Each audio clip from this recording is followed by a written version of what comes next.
ఓం శ్రీ గురుభ్యో నమః. హరి ఓం. అఘోరేభ్యో దఘోరేభ్యో ఘోరఘోరతరేభ్యః సర్వేభ్యః సర్వశర్వేభ్యో నమస్తే అస్తు రుద్రరూపేభ్యః.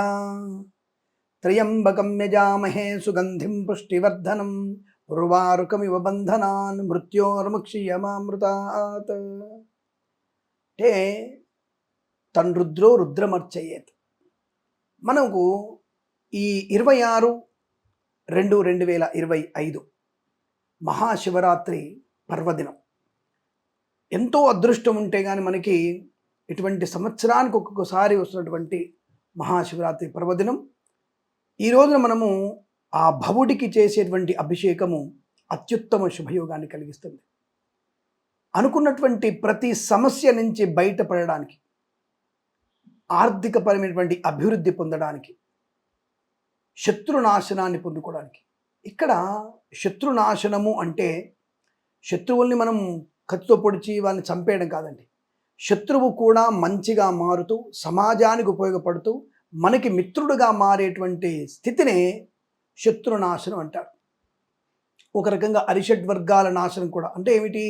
కామ, క్రోధ, మోహ, మద, మత్సర, లోభాలన్నీ కూడా మనకి ఈ అరిషడ్ వర్గాలు కూడా శత్రువులే, అంతర్గత శత్రువులవి.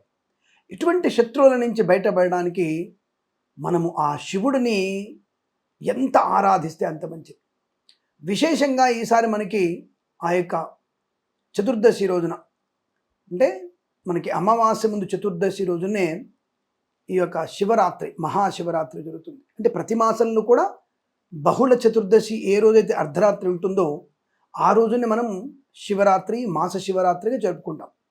మాఘమాసంలో వస్తే మహాశివరాత్రి, మిగతా మాసాల్లో వస్తే మాస శివరాత్రి. ఈ మహాశివరాత్రి రోజున మనం చేయవలసిన పూజ విధానం ఏమిటి? చాలామందికి తెలిసిన విషయమే, కానీ మరొక్కసారి మన ఛానల్ ద్వారా కొత్తగా తెలియజేసే ప్రయత్నం చేద్దాం. ప్రాతకాల నిద్రని లేచి సూర్యోదయానికి పూర్వమే మనం స్నాన సంధ్యానుష్ఠానాలు పూర్తి చేసుకొని ఇంట్లో దీపారాధన చేసి, వీలైతే ఇంటికే బ్రాహ్మణుని పిలిపించి అభిషేకం చేయించుకోవడం. ఇక్కడ విశేషంగా అభిషేకము పార్థివలింగాభిషేకము, సువర్ణలింగాభిషేకము, అలాగే మనకి మరకతలింగ అభిషేకము, పాదరసలింగ అభిషేకము, పాషాణ లింగ అభిషేకము, ఇనుముతో చేసినటువంటి శివలింగాన్ని కూడా అభిషేకం చేయవచ్చు. అంటే అనేక రకాల శివరూపాలని మనం అభిషేకించవచ్చు. మీకు ఏది వీలైతే అది. సునాయాసమైంది, అత్యుత్తమైనది పార్థివలింగ అభిషేకం. అంటే పుట్టమన్నును మెత్తగా పిండి జల్లెడపట్టి శివలింగ ఆకారంగా తయారు చేసి దానికి అభిషేకం చేయడం అనేది విశేషమైనటువంటి ప్రయోజనం. అది సువర్ణలింగ అభిషేకం కంటే కూడా మనకి ఈ పుట్టమన్నుతో చేసినటువంటి శివలింగానికి బలం ఎక్కువ, కోరికలు ఎక్కువ. ఆ కోరిన కోరికలు ఫలించేటువంటి అవకాశం ఎక్కువ. కాబట్టి అందరూ కూడా సునాయాసంగా పూర్తి చేసుకోగలిగేటువంటి అభిషేకం పార్థివలింగ అభిషేకం. ఈ మహాశివరాత్రి రోజున అలా మనం అభిషేకం చేయడం వల్ల మంచి ప్రయోజనాన్ని పొందుకోవచ్చు. అసలు ఈ మహాశివరాత్రికి మరియు మాస శివరాత్రికి విశేషమైనది జాగరణ. అందరూ అనుకుంటారు మహాశివరాత్రి ఒక్కటే జాగరణ చేయాలనుకుంటారు. లేదండి, ప్రతి మాస శివరాత్రి కూడా జాగరణకే ప్రాధాన్యత ఎక్కువ. ఇక్కడ అభిషేకం నిత్యము చేస్తాం మనం, కానీ జాగరణ అనేది విశేషమైనది. కనుక మహాశివరాత్రిన అందరూ కూడా, భక్తులందరూ కూడా ఈ జాగరణ చేస్తుంటారు. ఉదయం పూట అభిషేకం చేసుకొని, మధ్యాహ్న సమయంలో శివనామస్మరణ భజన చేస్తూ, సాయంకాల సమయంలో ప్రదోషకాలంలో మళ్ళీ ఒకసారి స్వామివారికి అభిషేకం చేస్తూ, మరి సాయంకాల సమయంలో విష్ణు పురాణాన్ని, శివపురాణాన్ని, రామాయణ, భాగవత, భారతాలని వింటూ, అటువంటి పాతకాలపు, అంటే మనకి ఒక రకంగా చెప్పాలంటే DD1లో ఒకప్పుడు వచ్చేవి 1980, 1990 మధ్యలో వచ్చినటువంటి మహాభారత రామాయణాలు ఉన్నాయి. వాటిని చూడండి. ఆ తర్వాత వచ్చిన రామాయణాలు చూడక్కర్లేదు. దాంట్లో కల్పితాలు చాలా ఉన్నాయి. ఒక్కొక్కరిని హీరోలుగా చూపించారు. కర్ణుడిని ఒకసారి, ఇంకొకరిని ఒకసారి అలా చూపించారు. కానీ అప్పుడున్నటువంటి రామాయణ, నిజమైనటువంటి వాల్మీకి రామాయణం చదవండి. ఈ చదివే విషయంలో లోతుగా అర్థం చేసుకొని చదివే ప్రయత్నం చేయండి. అలాంటి రామాయణ, భాగవత స్థితులు వినండి. తద్వారా మనకి అనుకూలవంతమైనటువంటి శుభయోగాలు. ఆ తదుపరి లింగోద్భవ కాలంలో మరొక్కసారి ఆ భవుడికి ఆ యొక్క భోళా శంకరుడికి అభిషేకం చేసి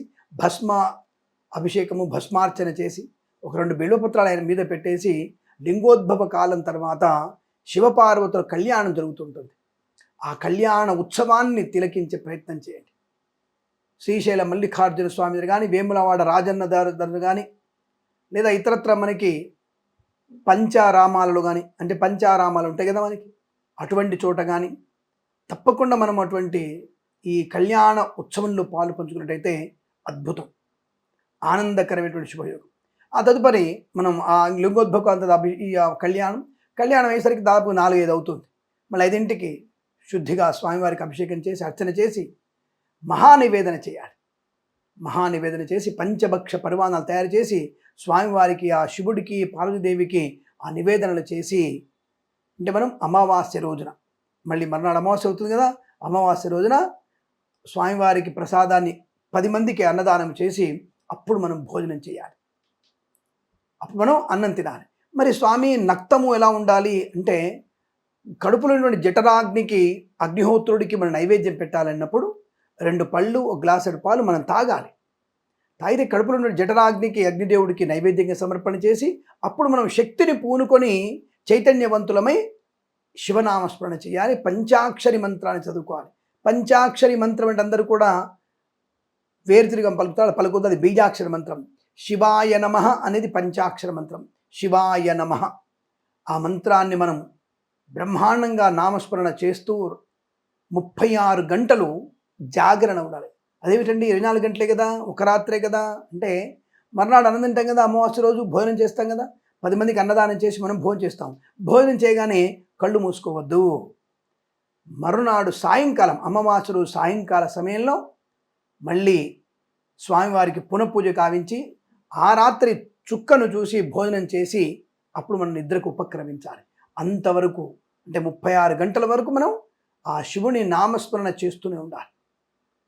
కాబట్టి అభిషేకం అంటారా, పంచామృతాలతో కానీ, ఇతరత్రా పదార్థాలతో కానీ, భగవంతుడికి సమర్పించేటువంటి సంప్రదాయబద్ధమైనటువంటి గంధాభిషేకం, భస్మాభిషేకం, రుద్రాక్ష జలాభిషేకం, సువర్ణ జలాభిషేకం, రజత జలాభిషేకం, బిల్వ జలాభిషేకం, అలాగే అనేక రకాల అభిషేకాదులు, స్వచ్ఛమైనవి, పవిత్రమైనటువంటివి.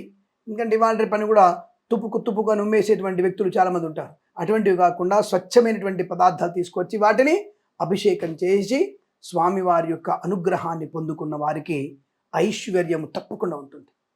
ఈశ్వరుడి దగ్గరే ఐశ్వర్యం ఉంటుంది. కాబట్టి మీరందరూ కూడా ఈ రోజున ఈశ్వరుణ్ణి మనస, వాచ, కర్మణ శివనామస్మరణ తప్ప ఇంకొక స్మరణ చేయకండి. శివుణ్ణి మాత్రమే స్మరించండి. ఎవరిని పిలిచినా శివాయ నమః, శివయ్య బాగున్నావా శివయ్య అన్నటువంటి మాటలు మాట్లాడి తప్ప మనం ఇంకొక మాట నోట్లోంచి రాకూడదు.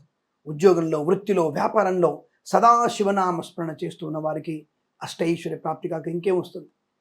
విద్యా వికాసం, బుద్ధి వికాసం, ధనయోగం, ఐశ్వర్యం, ఆనందం, సంతానం, వివాహం, సత్సంకల్ప సిద్ధి నెరవేరే అవకాశం ఉంటుంది. కాబట్టి మీరందరూ కూడా అటువంటి మహాశివరాత్రి పర్వదినం రోజున బ్రహ్మాండంగా శివ అభిషేకం చేసుకుంటూ స్వామివారి కళ్యాణం తిలకించి మరునాడు అన్నదానం చేసి ఆ మరునాడు సాయంత్రం వరకు మీరు జాగరణ చేసి ఆ రాత్రి నిద్రకు ఉపక్రమిస్తే తప్పకుండా మీకు ఆనందాది ఐశ్వర్యాలు పొందుకోవచ్చు.